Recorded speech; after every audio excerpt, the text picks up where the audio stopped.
Hello, ladies and gentlemen. Welcome to Chapter 8, Day 1. We're going to be looking at our introduction to Chapter 8, as well as confidence interval basics, the idea of a confidence interval, and interpreting confidence intervals. By the end of this lesson, you will be able to identify an appropriate point estimator and calculate the value of a point estimate, interpret a confidence interval in context, determine the point estimate and margin of error from a confidence interval, and use a confidence interval to make a decision about the value of a parameter. At the end of this lesson, I would like for you to try this assignment. Let's begin. So 8.1 Day 1, Confidence Interval Basics. So let's first discuss how this chapter is different than Chapter 7. Chapter 7 was our chapter on sampling distributions of statistics.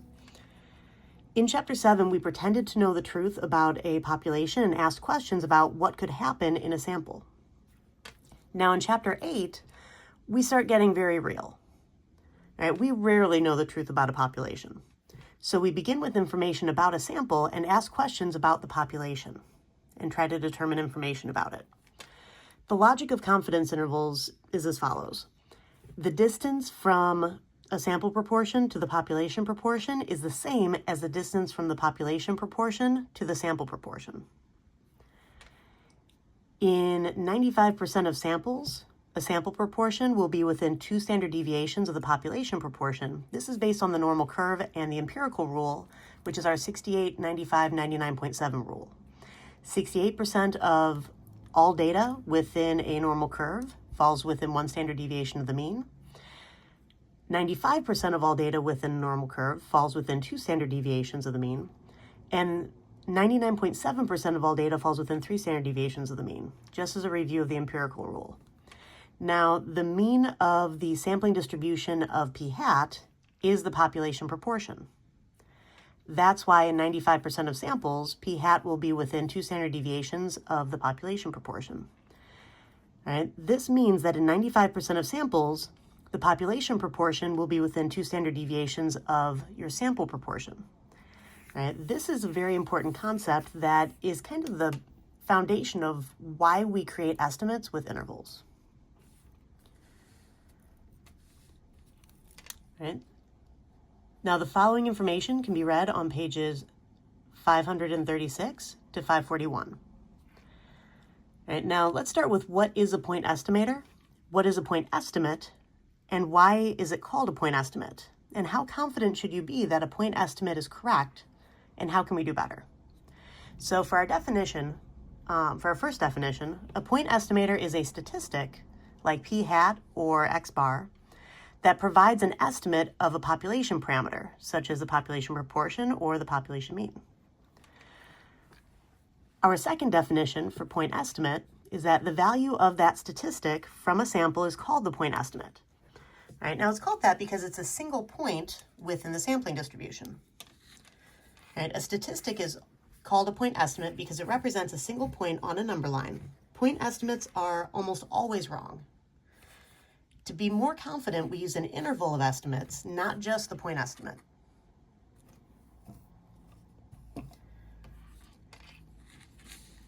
Now, what is a confidence interval? Why do we use an interval to estimate rather than a point estimate? Well, for our definition, a confidence interval gives an interval of plausible values for a parameter based on sample data. Plausible meaning reasonable. All right, we use an interval of plausible values rather than a single point estimate to account for sampling variability and to increase our confidence that we have a correct value for the parameter. All right, plausible means that we wouldn't be surprised if any of the values turned out to be the truth. Interval estimates are much more likely to be correct, so we have more confidence in them. Hence why it's called a confidence interval.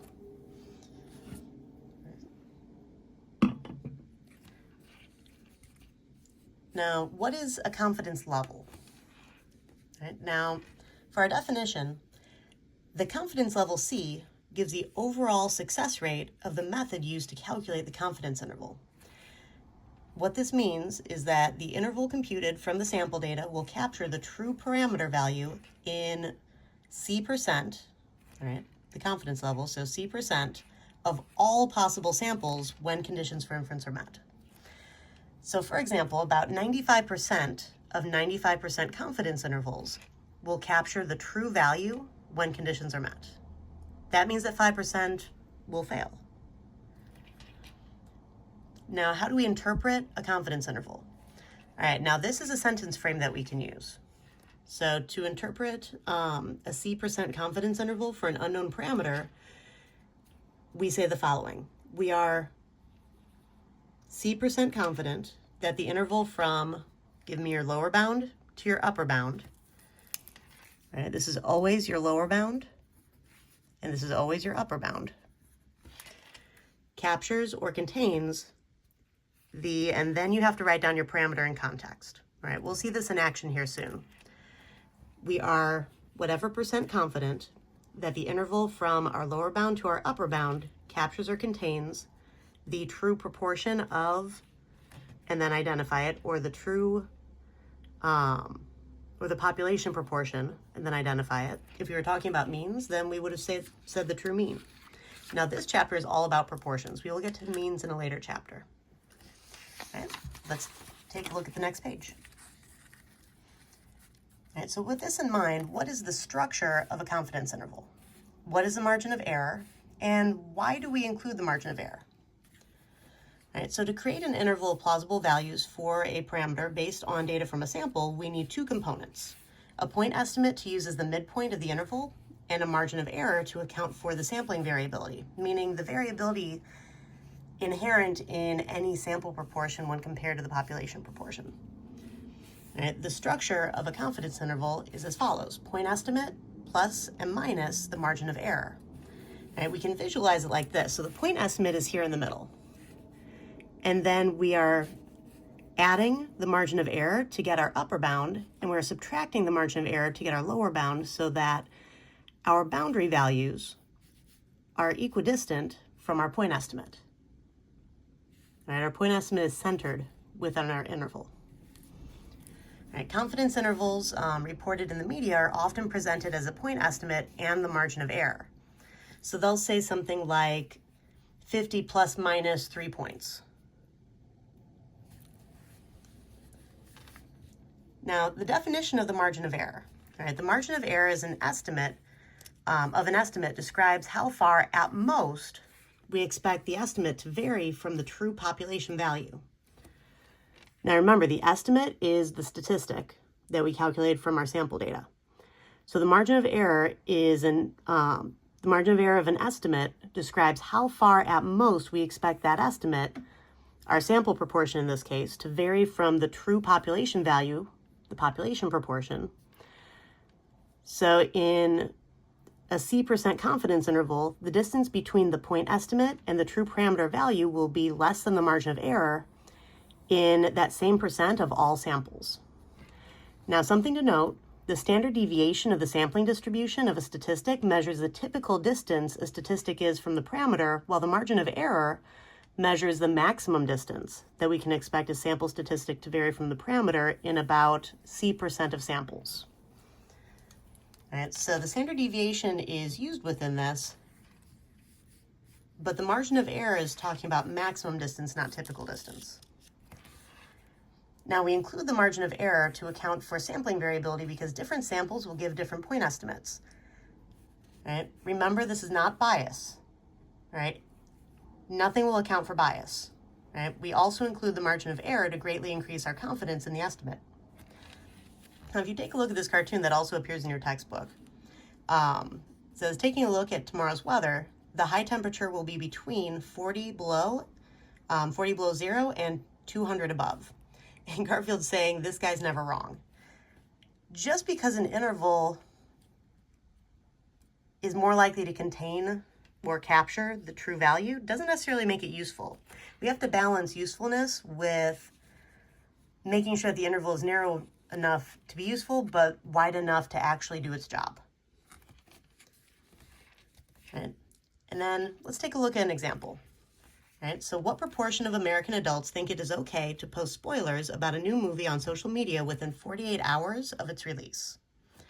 According to a Morning Consult poll from October of 2020, a 95% confidence interval for the proportion of American adults who think it is okay is 0.34 to 0.38. All right, let's interpret this interval. All right, let's take a look at some key details of this. So we have, the proportion that we're trying to estimate is the proportion of American adults who think it's okay to post spoilers about a new movie on social media within 48 hours of its release. That's the context of the problem. So if we were to define the population parameter that we're trying to estimate, P equals the true proportion of American adults who think it is okay to post spoilers about a new movie on social media within 48 hours of its release. Now, the interval that we're dealing with, we have a 95% confidence interval for the proportion of American adults who think it's okay. We have this lower bound and this upper bound here.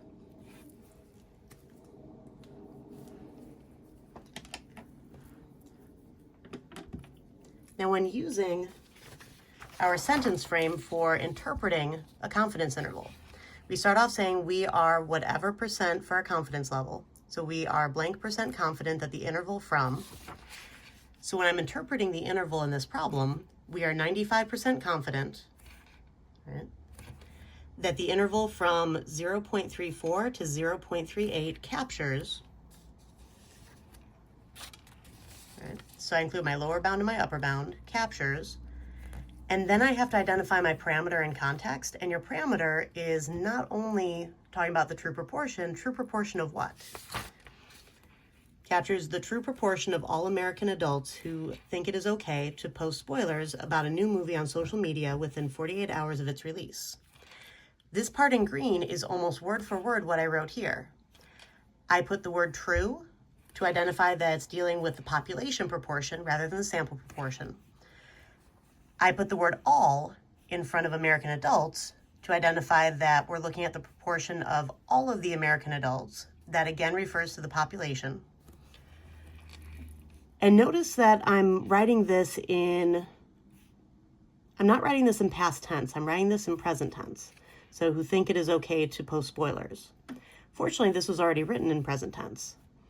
You don't want to write this in past tense, otherwise you are interpreting the sample proportion as opposed to the population proportion. Be very careful with the context. All right, but I basically use a sentence frame just about word for word. Now calculate the point estimate and margin of error used to create the interval. Now remember, the interval was created by taking my midpoint and adding the margin of error and subtracting the margin of error from that midpoint. Now I need to go backwards. I have the two margins. So what I need to do is find the midpoint of those two values. Now midpoint formula is basically just taking the average of the two endpoints. So I'm taking my 0.34 plus 0.38 and dividing that answer by 2. So when you add those two together, you have a total distance of 0.72, and I need to divide that by 2 to get 0.36. All right, so 0.36 is directly in the middle of 0.34 and 0.38. Now the margin of error, I need to know how far 0.36 is from either 0.34 or 0.38. It's easiest to take the upper bound and subtract your point estimate from it. So I took my upper bound of 0.38 and subtracted 0.36 from it to get 0.02. Point estimate, margin of error. Now for the final part, is there convincing evidence that less than half of American adults think it's okay to post spoilers about a new movie on social media within 48 hours of its release? Now with this, is there convincing evidence that less than half of American adults think? Less than half means that we're looking for really convincing evidence that the true proportion is basically less than 0.50.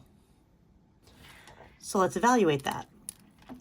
The interval that we're working with is 0.34 to 0.38. 0.50 is nowhere within that interval. In fact, that entire interval is less than the 0.50.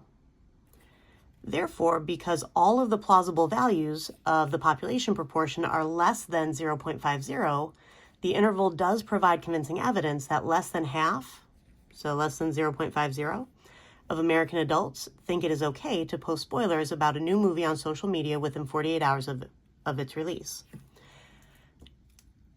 You need to identify how you know whether or not you have convincing evidence, and then you have to state the convincing evidence that you have in context. So there are two parts to this. State how, using the interval, state how you know whether or not you have convincing evidence, and then state what that convincing evidence is of, and you can basically restate what the question was asking when you're saying whether it does or does not provide convincing evidence. In this case, it does, but the way that I would word this, the only thing that I would change if it didn't provide convincing evidence would be say it does not, and then the context would basically remain the same regardless. Okay. Do try this assignment, and I will see you in class.